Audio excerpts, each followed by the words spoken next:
नमस्कार दोस्तों, मैं Prashant Chaudhary, lecturer geography, government senior secondary school Puliya Kala. और आज हम चर्चा करेंगे स्माइल प्रोग्राम राजस्थान गवर्नमेंट के द्वारा जो चलाया जा रहा है। इसमें जो आज का ज्योग्राफी का 7th पेपर है, इस पर हम चर्चा करेंगे।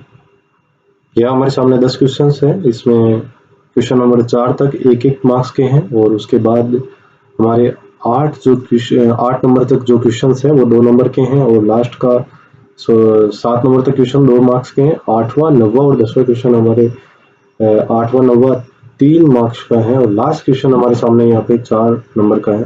तो पहले क्वेश्चन पे हम चर्चा करते हैं। यहाँ पे महानगर और वृहत नगर में अंतर बताइए। महानगर 10 लाख से अधिक जनसंख्या वाले अधिवासियों को महानगर कहा जाता है। ये 10 लाख से अधिक ये औद्योगिक, व्यापारिक, प्रशासनिक और शैक्षिक गतिविधियों के केंद्र होते हैं, जिनमें भारत में जयपुर, जोधपुर और कोटा नगर आते हैं। इन्हें मेट्रो सिटी भी कहते हैं। वृहत नगर इसे अंग्रेजी में मेगालोपोलिस कहते हैं, जिसका अर्थ विशाल नगर होता है। इसका प्रयोग 1857 में जिम गॉटमैन ने किया था और ये अत्यंत बड़े नगर है जिनकी जनसंख्या 50 लाख से अधिक होती है। इन नगरों को विश्व नगरी भी कहते हैं, जैसे greater London, Tokyo, Paris, New York, Moscow, Beijing, Kolkata, Mumbai, Delhi और चेन्नई।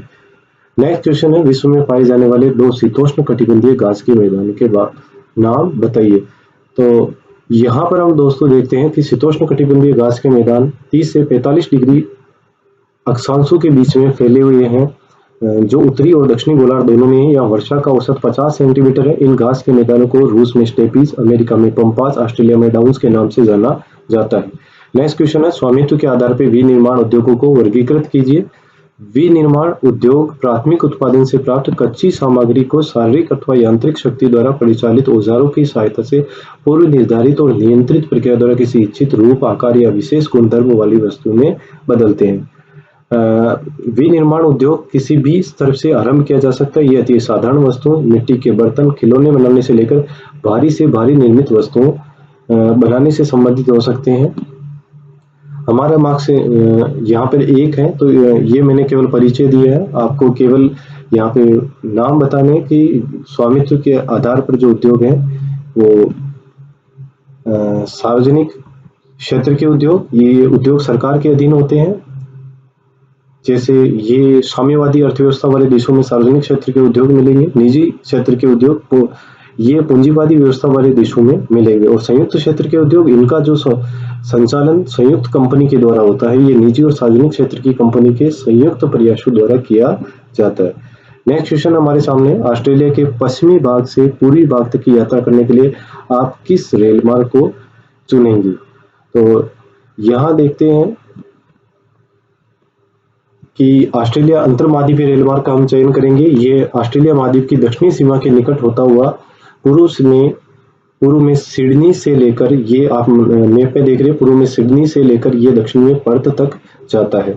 और यहाँ विभिन्न नगर आते हैं। सिडनी के बाद पार्क्स, रोटो, ब्रोकन हिल, पीटरबरो, पोर्ट अगस्ता, फॉरेस्ट, कोलगुरली और पर्थ। यहाँ पे कलगुरली, कुलगाड़ी ये सोने की खाने हैं। नेक्स्ट यहाँ पे चतुर्थक और पंचम क्रियाकलाप में अंतर बताइए। चतुर्थक क्रियाकलाप जिम गॉटमैन बता रहे हैं कि अप्रत्यक्ष सेवाओं को चतुर्थक व्यवसाय में शामिल करते हैं। इसमें सूचना आधारित अनुसंधान और विकास आधारित सेवाओं को इस वर्ग में सम्मिलित, इसमें कार्यालय के भवन, शिक्षण संस्थान, अस्पताल, रंगमंच, लेखाकारी और दलाली की फर्म में आती है। नेक्स्ट है यहाँ पे पंचम व्यवसाय, ये नवीन और वर्तमान विचारों की रचना, उनके पुनर्गठन की व्याख्या, आंकड़ों की व्याख्या और प्रयोग इसमें आते हैं। यहाँ पर प्रयोग इसमें आते हैं। ये व्यवसाय भी तृतीयक व्यवसाय का एक और उप विभाग है, जिसमें विषय विशेषज्ञ, निर्णयकर्ता, परामर्शदाता, नीति निर्धारक लोगों को शामिल किया जाता है। उन्नत अर्थव्यवस्था की संरचना में इनका महत्व इनकी संख्या से कहीं अधिक होता है। नेक्स्ट है ट्रांस साइबेरियन रेल मार्ग का विस्तार और महत्व लिखिए। ये हमारे यहाँ पे 2 नंबर का मार्क्स। अब देखना है, ट्रांस साइबेरियन जो रेल मार्ग है ये विश्व का सबसे अधिक रेल मार्ग है, जो 9560 किलोमीटर लंबा है। ये बाल्टिक के तट पर स्थित लेनिनग्राड, सेंट पीटर्सबर्ग नगर से लेकर रूस के सुदूर पूर्व में प्रशांत महासागर के तट पर व्लादिवोस्टोक नगर तक 9560 किलोमीटर लंबा है। इसका निर्माण कार्य 1891 में प्रारंभ हुआ और 1905 में बनकर तैयार हो गया और 1945 में इसे दोहरे पथ में परिवर्तित कर दिया।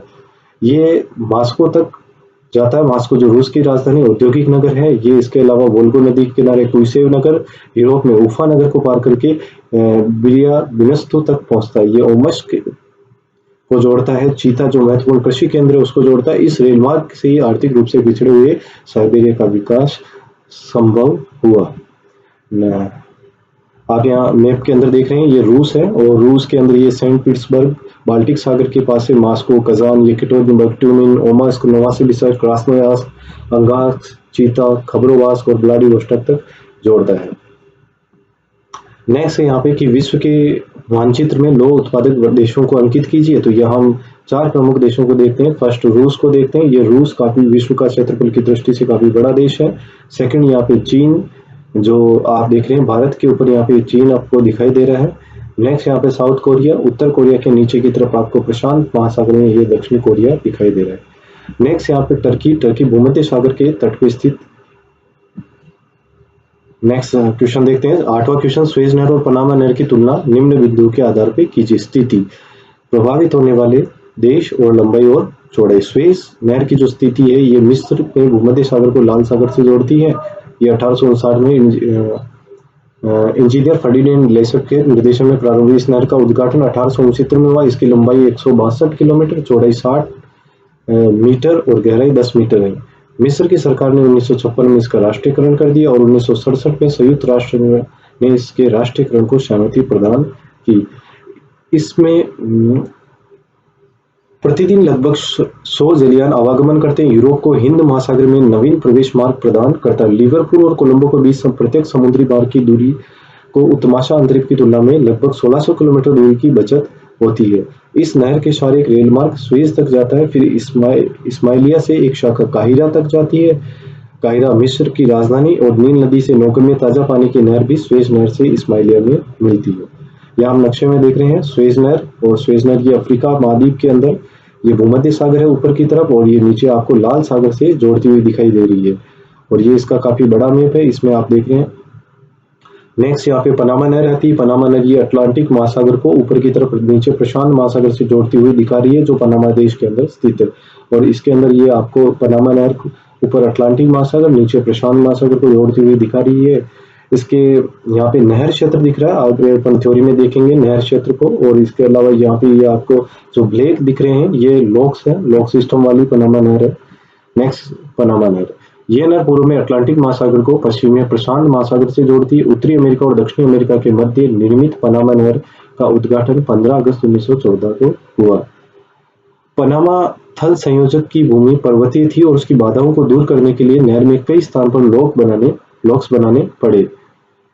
इसके दोनों ओर के 8 किलोमीटर को क्षेत्र को खरीद कर नहर मंडल नाम दिया और 85 वर्षों तक संयुक्त राज्य अमेरिका का अधिकार रहा। 1 जनवरी 2000 से इस पर पनामा नहर का नगर का नियंत्रण स्थापित हो गया। पनामा नहर 82 किलोमीटर लंबी, 12 किलोमीटर अत्यधिक गहरी कटान से युक्त है। इसकी न्यूनतम गहराई 12 मीटर, चौड़ाई 80 मीटर। नहर का सबसे बड़ा समुद्री तल से 26 मीटर ऊंचा है। इसमें कुल 6 जल बंधक तंत्र से प्रवेश करते हुए 3 लॉक्स बना लिए।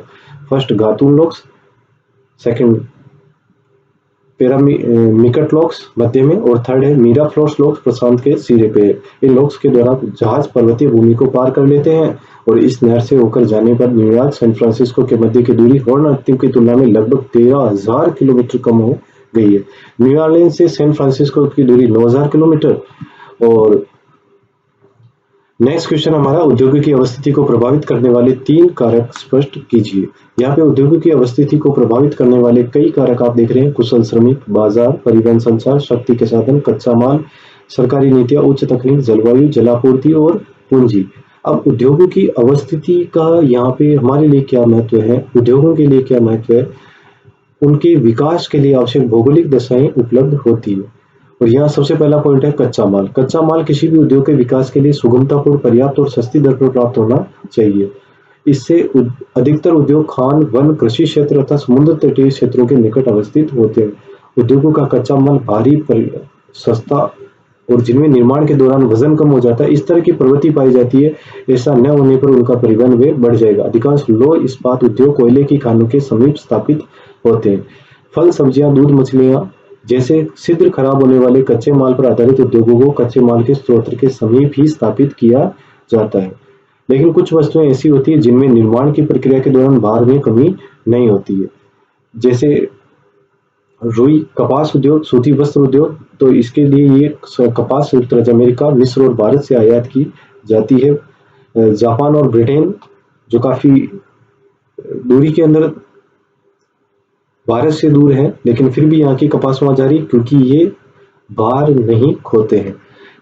जापान जैसे कुछ देश ऐसे भी जहां उद्योगों के विकास में कच्चा माल का विशेष महत्व नहीं है। जापान के अधिकांश उद्योग आयातित कच्चे माल पर ही आधारित है। दूसरा पॉइंट है शक्ति के साधन। इनका केंद्रीकरण और विकास के लिए शक्ति के प्रमुख साधन कोयला, पेट्रोल, जल विद्युत, प्राकृतिक गैस और परमाणु ऊर्जा है। लौह इस्पात उद्योग जैसे भारी उद्योग यूरोपीय देशों को अधिकांश लौह इस्पात केंद्र कोयला खदानों के पास समीप है। लौह इस्पात केंद्र दामोदर घाटी, दामोदर नदी को भारत की कोयला नदी भी कहते हैं। यहाँ पे जरिया, रानीगंज के कोयला खदानों के निकट स्थापित है।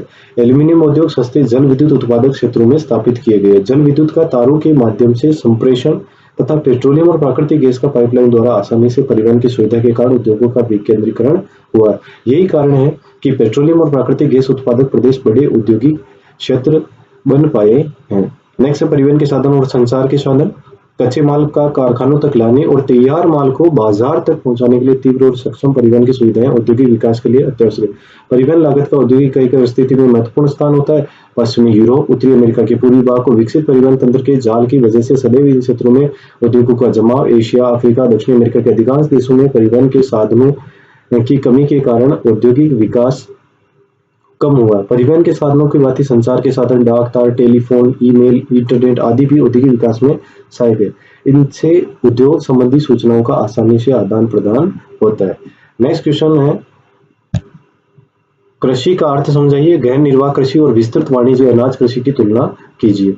कृषि क्या होती है? प्राथमिक स्तर की आर्थिक क्रियाकलाप में कृषि का महत्वपूर्ण स्थान है। यह अत्यधिक प्रचलित व्यवसाय है। कृषि ने मनुष्य को स्थायी आवास की सुविधा दी है। विश्व के भोजन का प्रमुख स्रोत कृषि द्वारा भोजन की लगभग 71% आवश्यकताएं पूरी होती है। विकासशील देशों में कृषि प्रमुख व्यवसाय है। नेक्स्ट देखते हैं विस्तृत वाणिज्य अनाज कृषि। वास्तव में जब जीवन निर्वाह कृषि ने विस्तृत वाणिज्य निर्वाह का रूप ले लिया तो कृषि उत्पादन व्यापारिक दृष्टि से किया जाने लगा। इस प्रकार की कृषि विकसित देशों में जहां भूमि की अधिक और जनसंख्या कम होती है की जाती है। इनकी विशेषताओं को इस प्रकार समझा जा सकता है। यह कृषि विस्तृत भूजोतों पर की जाती है। खेत तैयार करने, फसल काटने तक समस्त कार्य मशीनों के द्वारा किया जाता है। ट्रैक्टर, हार्वेस्टर, थ्रेशर, कंबाइन आदि प्रमुख यंत्र है। इसकी प्रमुख फसलें गेहूं है, जो जई, राई, तिलहन आदि फसलें भी बोई जाती है। बड़े बड़े गोदाम बनाए जाते हैं। इंपॉर्टेंट बात यहाँ पे आती है, प्रति हेक्टर उपज कम होती है और प्रति व्यक्ति उपज अधिक होती है। शीतोष्णकटिबंधीय घास के मैदान में इस प्रकार की कृषि की जाती है। यूरोप के मैदानों को स्टेपीज, उत्तरी अमेरिका के प्रेरीज, अर्जेंटीना के पंपास, दक्षिण अफ्रीका के वेल्स, ऑस्ट्रेलिया के डाउन्स, न्यूजीलैंड के कैंटरबरी के मैदानों में इस प्रकार की कृषि की जाती है। निरंतर जनसंख्या वृद्धि के कारण कृषि क्षेत्र निरंतर घटता जा रहा है और इस प्रकार की कृषि करने वाले देश विकसित देश है और यहाँ पर यंत्रीकृत और उच्च तकनीक पर आधारित है।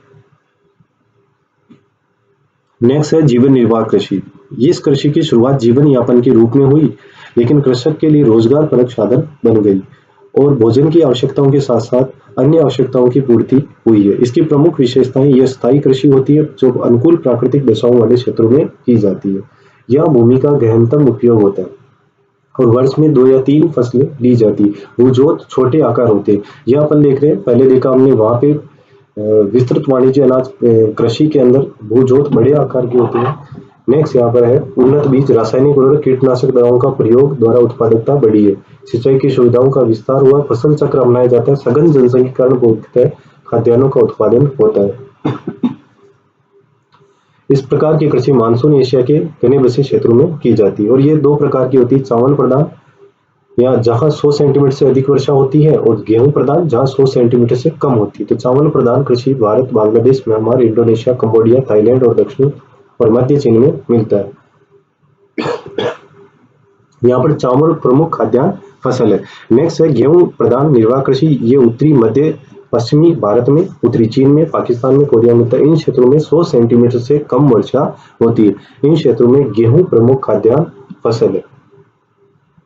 आशा करता हूं दोस्तों आपको ये वीडियो पसंद आया होगा और आप अपने सुझाव कमेंट कर सकते हैं और आप इसी तरह मेरे स्माइल के जो वीडियो बन रहे हैं इनसे जुड़े रहें और लाभान्वित हों। आपका बहुत बहुत धन्यवाद। मेरे इस वीडियो को आप लाइक एंड शेयर करें।